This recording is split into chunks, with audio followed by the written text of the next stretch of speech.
What's up, Misfit Nation? Welcome to another episode of the Misfit Wrestling Podcast. I am your host, Matt the Misfit, and tonight we're going to go over SmackDown for October the 14th, 2022. Incredible episodes, Friday Night SmackDown. What a ending of that show with Bray Wyatt speaking to us, not as Bray Wyatt, not as a character, not as the Fiend, not as Firefly Funhouse Bray, not as Eater of Worlds, as the cult leader, as Wyndham Rotunda. We'll get to that, as well as the incredible four-way match for the number one contender spot for the Intercontinental Championship. It was originally supposed to be Ricochet, Sheamus, Karrion Kross, and Solo Sikoa. Obviously, that didn't happen. We'll get to that as why. We also had Sami Zayn taking on the New Day's Kofi Kingston. We had LA Knight back in the ring, the first time since 2021 when he left NXT as LA Knight taking on Mansoor. And I believe we also had a video package from the Viking Raiders getting ready to bring back Sarah Logan. That's happening. We've seen a darker side, sort of Liv Morgan and all that stuff. We're going to go through all of that, much, much more. If you like what you see here, hit the subscribe button, the bell notification, the like button, the comment down below. Find us on social media at Misfit Wrestle TV, or find me at Misfit Wrestle TV. At Misfit Wrestle TV. You can look at the Instagram, which seems to be doing fine now. It was very weird. Misfit Wrestling Pod. I believe that's the social media for that, and all of that jazz. SmackDown kicked off with a car crash with chaos. Now, I don't mean sanity or the car crash that's happening backstage at All Elite Daycare. So the show started with a car crash, as I said. Karrion Kross and Scarlett were getting ready to arrive to the arena, and Drew McIntyre tries to murder basically Karrion Kross because Drew McIntyre is a sore loser after losing a match at a pay-per-view. Whether he was cheated out of it or not, he still lost. Come to find out, he's unable to compete in the Fatal 4-Way, and we'll find out who takes his place once we get to that point. Then we cut to Sammy and Jay and Solo Sikoa was there. I asked where Jimmy is. He said he's dealing with a family thing. Zane tells Solo Sikoa to stay backstage and Jay to come with him. Phone rings. Sammy's phone rings. He picks up. It's Roman Reigns on the other end talking about he wants to talk to Jay. Reigns then reprimands him before Sammy jokes with him. Basically, Roman did, and talk basically whatever he said to Jey Uso. He put the fear of God into this man because he did exactly what he was supposed to do on Raw. So there's that. The bell rings. We come out for this match here. Bell rings. They start exchanging submissions before Kingston sends Sami Zayn to the outside with a drop kick. Goes to commercial break very quickly because that's what they do. We come back from break. Sami Zayn starts delivering a suplex to Kofi Kingston. Then he delivers a stomp to Kingston before following it up with a hip attack. Goes for the pin, but Kofi was able to kick out. Sammy then hits a series of right hands on Kofi's head, followed up by an elbow. He goes for another pin. Sammy does that is. But Kingston kicks out again. Sammy hits his back elbow, then delivers a clothesline with a body slam, followed by a body slam, rather. Sammy then climbs to the top rope, but then goes flying. But Kofi catches him with a drop kick. Kofi has some really good drop kicks. That's one of the things I like about Kofi. Very underrated when it comes to drop kicks. Kofi delivers a clothesline, then another drop kick, but fires back with a big boot of his own. Sammy does, that is. Kofi hits a leg drop, followed by a knee, goes for the pin. Sammy kicks out. Kofi goes for the headbutt, or hits a headbutt, then heads to the top rope himself. Sammy pushes Kofi off, and he lands near the announce table. They go to another break. They come back. Kofi hits an SOS, goes for the pin, but Zayn kicks out. Kofi then hits to the top again, but Zayn rolls out of the way. Kofi goes flying over the top rope to take out Jay. No, he takes out Sammy before Jay hits Kingston with a super kick, tosses him back into the ring, allowing Sammy to hit a blue thunder bomb, goes for the pin. Kingston kicks out. Sammy rolls up on Kingston, but Kingston kicks out again. Kingston then rolls Sammy up, but Jay kicks Kofi in the back to reverse the pin for the win, and Sami Zayn picks up your win here. Fun little decent little match. Sami Zayn isn't capable of having a bad match unless your name is anybody else that isn't Sami Zayn. Kofi has great matches too, so these two are incapable of having bad matches, but this was fine. For a first match on the show. It's not the last time we've seen I believe it's not the last time we've seen members of the Usos for tonight. Then we go to the back. Triple H is backstage with Rey Mysterio. Well, he's talking to law enforcement officers. That wasn't this was never explained again, which is very weird to me. Then Rey Mysterio approaches him. He says he's reaching his breaking point. Talks about he can't do this anymore. Doesn't want to fight his son. Still is being the pussy that he was on Monday night. Triple H says he can't imagine what he's going through, but says there has to be another way. Because Rey Mysterio said he's going to quit. He says they should talk in his office to figure out a solution. And the two men walk in and they start talking.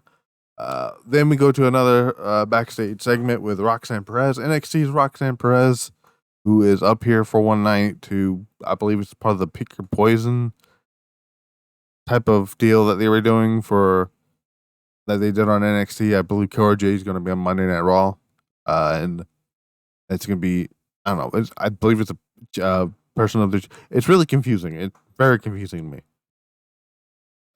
She's talking to Shotzi, and Raquel walks in, wishes her luck in her match against Cora Jade at Halloween Havoc, which is next Saturday, I believe. I may review that. Depends on what you guys want. I will put a poll down. Well, not in this description, but I'll put a poll down on the Twitters and see if you guys want me to review Halloween Havoc or not. But that's up to you guys. Because I also got to do. I'll get to those later. Roxanne says that she chooses Raquel as her position for poison for Jade. So it is your pick your poison. So I'm assuming Raquel is going to go down to NXT to face for Jade, or is she going to go to Raw? See, it's one of those. I think she's supposed to show up on NXT, and she's going to wrestle Cora Jade. I believe that's what it is. Damage Control walks in and says there's only one choice, or she says she's the only choice. Perez says that she was, but she's been on a losing streak as of lately. Ooh, don't get me started with that shit. But Bayley becomes angry and says she'll kick their asses tonight. Back at ringside, Braun Strowman heads to the ring, beats up James Maverick and Brian Thompson. I believe those two are NWA talents. I believe so. Or they maybe just they're jabronis. That's what they are. They're jabronis. Michael Cole called them such. It was Braun Strowman just beat the shit out of them. That's what it is. While that's going on, Omos and MVP comes out through the crowd, and we're setting up that match. It looks like it's gonna be Braun Strowman and Omos at Crown Jewel. Whoop de fucking do. Let's move on. I don't give a shit about talking about either one of these guys. Next up, we got LA Knight and Mansoor. LA Knight just basically beats the shit out of Mansoor, because he does. And then LA Knight, who comes out as a babyface and then immediately goes back to a heel. I love LA Knight. LA Knight says he didn't beat Mansoor for the fans, but for himself. He puts the locker room on notice. It's LA Knight's game. Yeah. We go back from break. We do recap Bray Wyatt's return from Extreme Rules. Then we got Damage Control versus Roxanne Perez, Raquel Gonzalez, and Raquel Rodriguez. I gotta get used to that. And Shotzi Blackheart with her tank of glory. This match didn't go very long. For what it was. Dakota Kai and Roxanne Perez starts out, I love it. They start doing. Roxanne starts hitting some pair of arm drags. He rolls Dakota up. That is, Dakota kicks out. Io tags in, and then we start having this great standoff here, which I want to see this match 1-on-1 with Io and Roxanne. Bayley gets tagged in. She starts hopping off the apron. Roxanne takes advantage, hitting her with a tope suicida, as Mr. Mauro Ranallo would call it. Dakota and Shotzi tag in. Shotzi hits a kick on Dakota's face, but Dakota returns the favor and tags in Io. Io sends her into the corner before tagging Dakota back in. Sends her into the ring apron. Dakota sending Shotzi into the ring apron, that is. Shotzi sends her bouncing off the middle rope. Then tags in Raquel. Either Raquel blind tagged or she just tagged regular tag in. Bayley tags in and Raquel hits her with 2 shoulder tackles. She delivers a fallaway slam, then tags in Roxanne Perez. Roxanne hits Bayley with a kick before Bayley fires back with a Bayley to belly, which is a lame. I'm so glad she doesn't use that move as a finish anymore. Because, I mean, it worked for her when she was a babyface, but it doesn't work for her as a heel. Bayley gets her a pin. Roxanne kicks out. The 2 women ascend to the top rope before Perez hits a Hurricane Rana onto Bayley. She goes for the pin, but Bayley kicks out. Bayley sends Perez into the middle rope, face first, but Perez rolls up Bayley for the pin and the win. Bayley reverses the pin for a win, and Bayley and Damage Control pick up the win for their team. Like I said, this is fine. Roxanne Perez fits perfectly on SmackDown. I'm hoping, whatever happens with NXT Halloween Havoc, I would love to see Roxanne just immediately on the main roster. She fits in there like a glove already. Awesome, good stuff. Then we show a recap of last week where Legado del Fantasma made their main roster debut, but beating the shit out of Hit Row. So because following that, we're gonna have Hit Row versus Legado del Fantasma in their in-ring debut. We also seen the video package and another video package having the return of Sarah Logan and the Viking Raiders. This didn't matter. Like, no one cares about Hit Row. And Legado just debuted. So the fans got to get used to Legado. Legado wins. Selena takes out Beef. Joaquin Wilde tags in. Wilde and Del Toro hit the super kicks and follows up with a finisher for the win. Nothing too fancy happened here. And then we go backstage with Sonya Deville and Kayla Braxton. Deville says that Liv Morgan has gotten too many opportunities. She was the champion. Just thought I'd throw that out there. but failed to add them all. Again, she was the champion. She says she got destroyed at Extreme Rules. Not actually accurate. DeVille says Morgan doesn't have it in her anymore. Liv Morgan comes out of nowhere and just starts beating the shit out of Sonya Deville. She clears off a table, puts Deville on top of the table after smashing her head into it repeatedly. Then she starts climbing a scaffolding and just hits a beautiful senton onto Sonya Deville, smiling, by the way.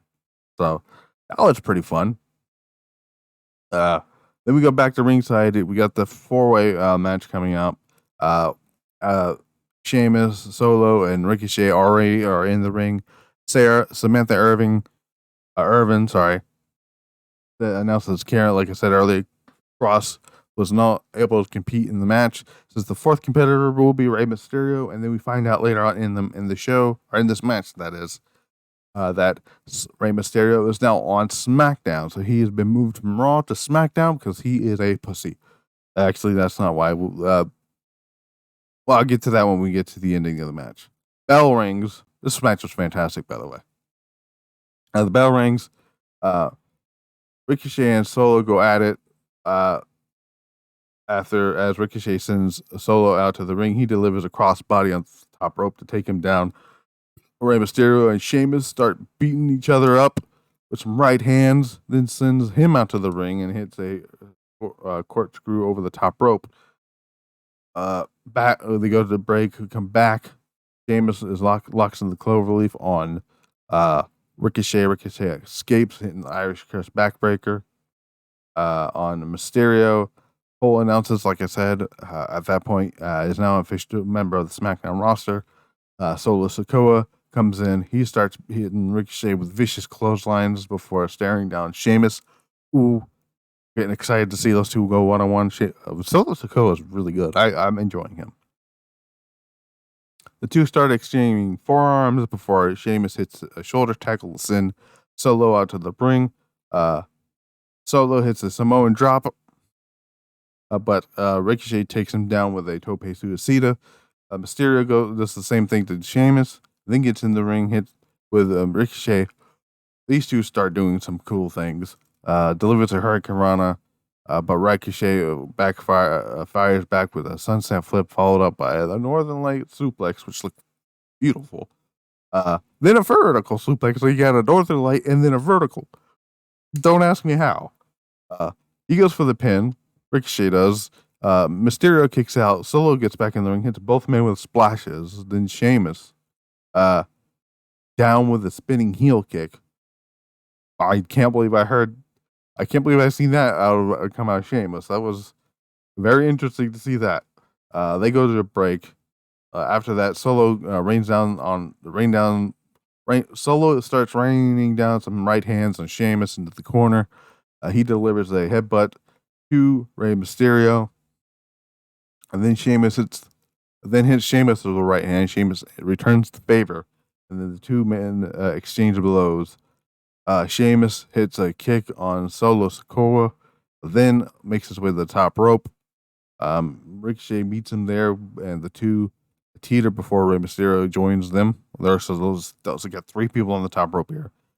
Then Solo follows suit and pulls Mysterio and Ricochet down. He goes for the pin on Mysterio, but Sheamus breaks it up with a double knees off the top. Sheamus hits the 26 beats of the Bowery. It's probably not the Bowery, but whatever. It just sounds cooler. Okay. He hits the 26 beats on Solo Sikoa before getting him on the shoulders. Solo fights his way out. Sheamus hits him with a knee and the Irish Curse backbreaker. He locks in the cloverleaf, but Jay, like I said, I mentioned this earlier, Jey Uso and Sami Zayn come out of nowhere to cause a distraction, break the submission. Solo Sikoa tosses him onto the outside before Zayn and Jay start beating Sheamus down. That is. Out comes the Brawling Brutes. They start helping Sheamus out as Rey Mysterio locks in the 619 in the ring. Ricochet catches him looks to plant him, but Mysterio takes him down, hits the 619, hits the Viva La Raza for the win. I believe that's the frog splash. I don't know why they just call it a frog splash. Rey Mysterio wins. He is getting a future Intercontinental Championship match against Gunther, which should be incredible. Even though I'm pretty sure Rey Mysterio is going to die. So yeah, the real reason this is happening because I agree with Solid Monster about this because I was listening to his podcast earlier. They're gonna drag this whole thing out to WrestleMania. I think this is getting the Bret Owen, Undertaker, Kane, what's the word I'm looking for? Treatment. And how you do that? You send one of the other guys to the other show and keep them apart until WrestleMania. It's going to be because it looks like it's going to be Rey Mysterio versus Dominic Mysterio at WrestleMania. So that looks to be the plan. But I mean, who knows? We'll see from there. All right, so main event time. The main event segment of the show. Last thing on the show, Bray Wyatt. We get a heartfelt message from Mr. Wyndham Rotunda himself. Throughout the show, though, there was some things that happened during the show. We have Bray Wyatt's logo behind Triple H when he was talking to Rey Mysterio. We've seen it also later on with the Liv Morgan beatdown. We also seen it during whose entrance was it? Hit Row's entrance. So there was things happening, and I believe there. A lot of people think there was a figure behind the crate where the logo was. Who knows? So I'm not gonna actually read what Bray Wyatt said, but I'm gonna read summarize what he said. So Bray grabs a microphone, says he's grateful to the fans and nervous to be here. He says this is a version of him that he's never got to introduce to the fans. It says he lost his career. So he's talking about all the stuff that happened to him last year. He lost his career, self-confidence. Two people close to him, which obviously we know one of them is the late Brody Lee, and his way around, himself. He says he's got to a point where he thought everything he had ever done in the WWE was meaningless, but he was wrong. He says once he was done feeling sorry for himself, he went back into the world. He met some truly remarkable people that felt the way he did, who thanked him for helping them out. He says that the fans were there for him when he was weak. It says that they're the reason he's here today. Then, while that's going on, this incredible promo by Bray Wyatt, or Wyndham, that is. Masked figure shows up at the Titantron. The same masked figure we saw at Extreme Rules. The guy on we're assuming is his alter ego here. Says, "Oh, little one, come with me. Your life is done. Forget the future. Forget the past. Your life is over. Breathe your last. Breathe your last. You got no idea who you're dealing with, but you will." So that's what the figure said, and it looks like they're going to go to. So this White Six thing, I'm still think there's going to be a faction because there was flashing during that promo with the mask guy. There was it looks like a female because there was an eye that pops up. It looks like a female eye. To me, it looks like Liv Morgan's eye, but I'm not 100% sure. And then there was another figure, either it's Bo Dallas or it's a woman with a lot of people. Shout out to people who watch Wrestling Days because I didn't notice this either, or I didn't recognize the mask. It was a Court of Owls mask from Batman, and so we'll see what happens there. But that was SmackDown. Like I said, SmackDown was pretty fun, pretty enjoyable episode. Went by very fast. The 4-way was incredible. Hit Row versus probably the downside of this show was Hit Row and Legado Del Fantasma because Hit Row sucks. I'm sorry. Hit Row without Swerve is the worst thing on television. I'm sorry.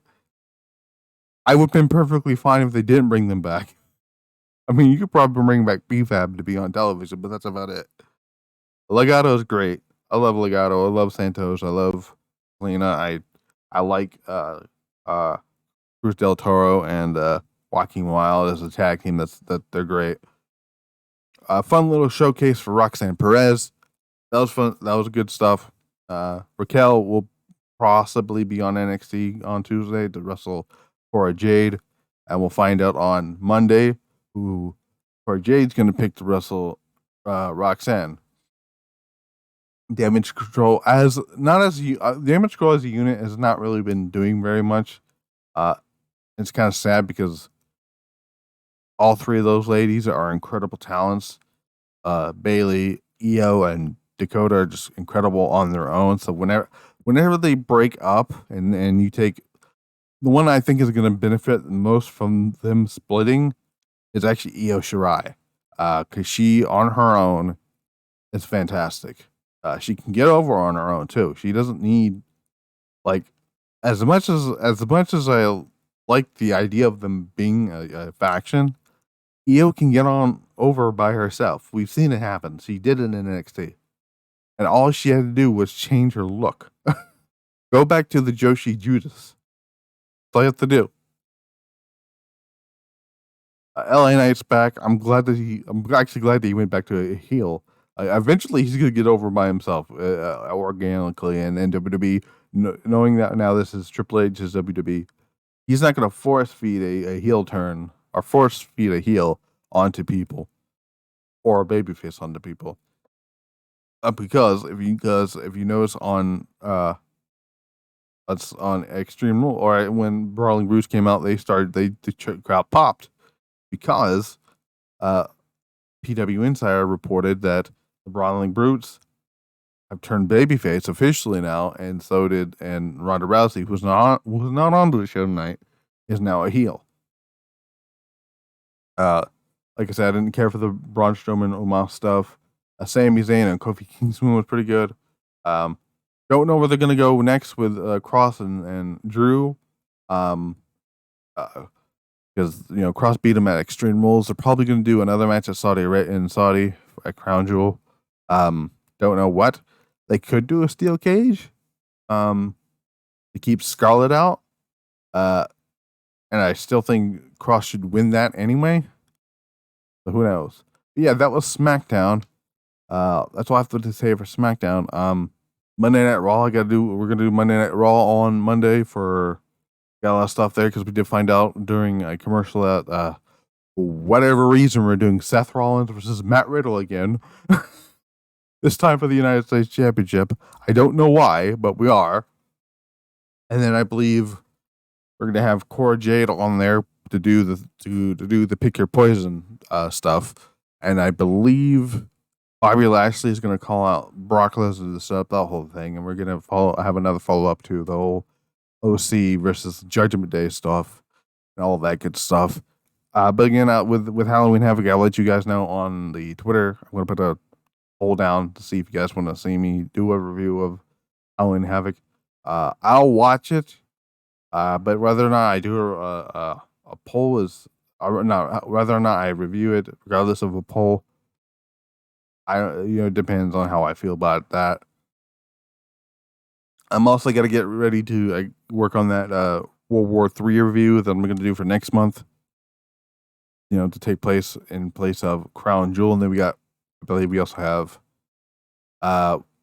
we have 3 pay-per-views to review next month. Well, one classic and the 2 other ones. We have, like I said, we have the WCW World War III event for '96 to do as the retro review. Then we're gonna have Full Gear, and then we're gonna have Survivor Series. So all that good stuff is coming up next month. But yeah, that's all I have to say here for tonight. Like I said, hit the like button, subscribe, all that stuff.